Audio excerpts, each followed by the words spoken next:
Здравейте, приятели! Днес имам удоволствието да обядвам в тази невероятна сграда, която виждате на екрана на JP Morgan, една от най-старите банки в Америка.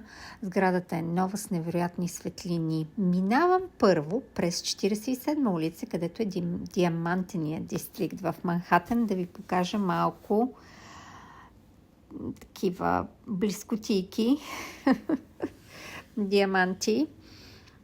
Цялата улица е пълна с бижутерски магазини и има много дилъри за диаманти, за нови бижута, стари бижута. И сега ще видите знака, ето го диаманта, който свети вечер. Тази тъмна сграда, която виждате в дъното, е всъщност сградата, която е от началото на видеото, и това е моето видео отблизо през деня.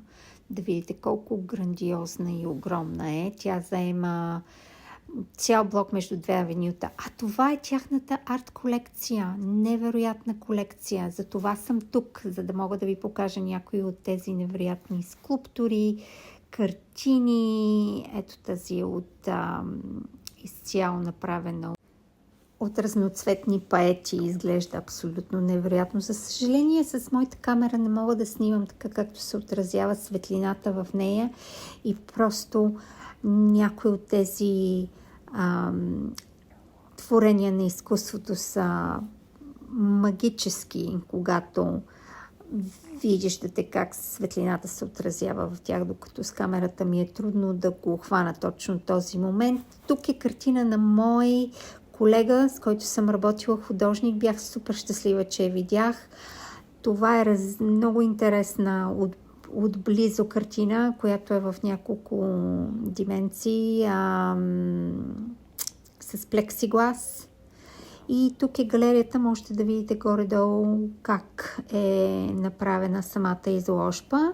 Ето това е моя колега Уилям. Ние сме в трапезайната стая за обяд и тези картини са купени от неговата галерия, където той работи. Здравейте, приятели! Надявам се, че моята разходка в Midtown ви е харесала и ви е било интересно.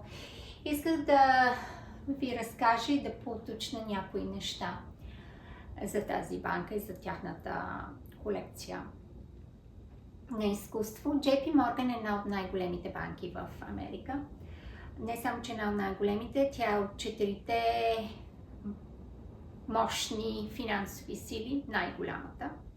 Имат невероятен финансов заряд, съответно имат невероятна колекция и могат да си позволят едни от най-интересните новости в света на изкуството. Тяхният куратор на български, е много жизнена жена, която пътува по целия свят да намери интересни неща, интересни картини, интересни скулптури.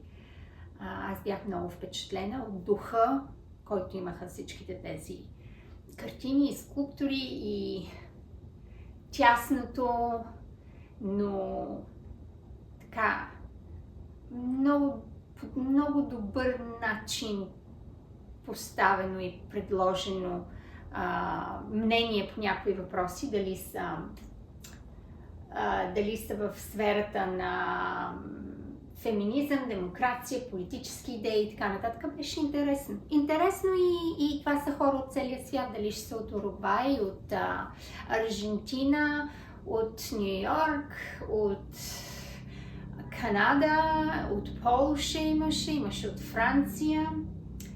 Това, което исках да обясня, че има два типа пазари на изкуство в света. Единият се казва първичен пазар. Първият пазар. Този пръв пазар включва най-често художници или скулптори. Да ги наречем всичките художници, по-лесно ми е. Този тип хора, които работят, които са между нас, живи, и работят с галерии. Те имат право да продават само чрез галерията.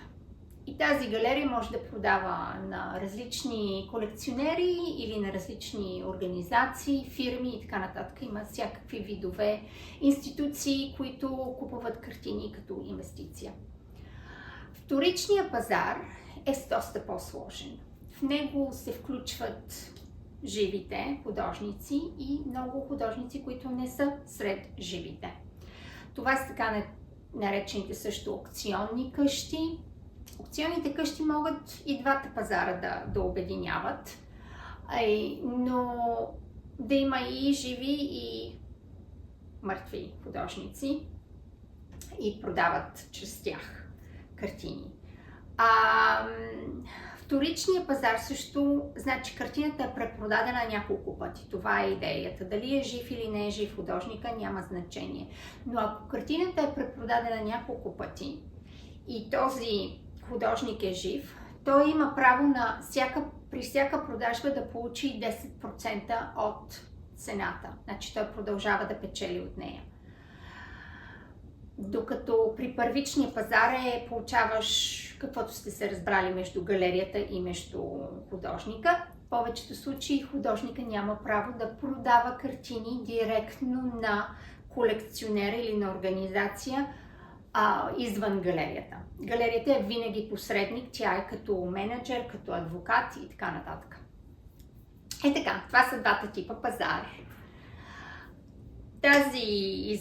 Тази колекция има и от първичния, и от вторичния пазар на изкуство картини. И имаше невероятни неща от художници, които цените на аукцион стигат до 100-200 милиона долара. И в същото време от новата им колекция така се зарадвах. Видях картина на Хенри Кисинджър, която е нарисувана от мой познат, с който съм работила, с който го уважавам и просто много искрено се зарадвах да видя негова картина в тази колекция. Не съм се чувала и не съм контактувала с него последните 10 години, но винаги съм се възхищавала от неговия стил. Той е с много реалистичен начин на рисуване. Аз съм израснала с художник. Това е на брат ми картина, Георги Хамалски, може да го намерите. И по принцип имам доста уважение към този тип хора и знам колко е трудно и колко време се работи и така, не е лесно. Другото, което беше интересно е, че в тази невероятна галерия, която е на 2 етажа в сградата им, те са построили едни малки стаи, които са вътре с малка друга изложба на други картини, но изглеждат като трапезарно помещение, трапезарна маса. И всъщност ние там имахме обяд. Аз бях поканена чрез банкерка, която е моя позната клиентка и така нататък. И мой бивш колега, който беше мой директор в галерия, в която съм работила преди много години и много ми е помагал с идеи, с съвети, къде да започна, коя галерия е добра. И изобщо той има много интересен подход, защото идва от света на аукционните къщи. Той сега работи за една голяма галерия, но от света на аукционните къщи и много добре разбира този пазар, много добре знае законите за интернационалните покупко-продажби на изкуство. И така, че той е винаги един интересен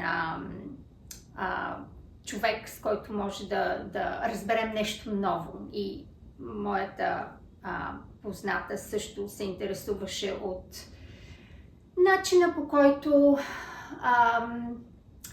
художници, скулптори си управляват финансите.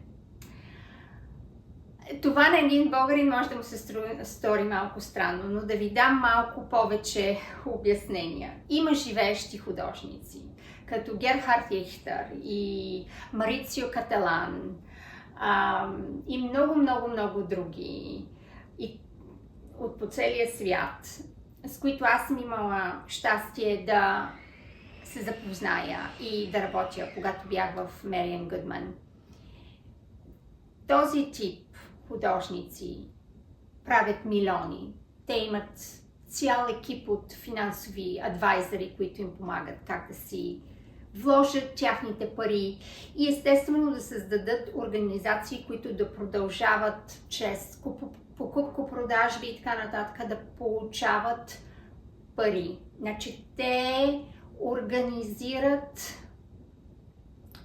какво ще стане след като те не са живи. И този тип, като моята позната, тя е част от точно този тип адвайзър, който организира финансовите проекти на този тип художници. И така, беше много интересно, много приятно. Надявам се, че на вас ви е било интересно да видите изкуството.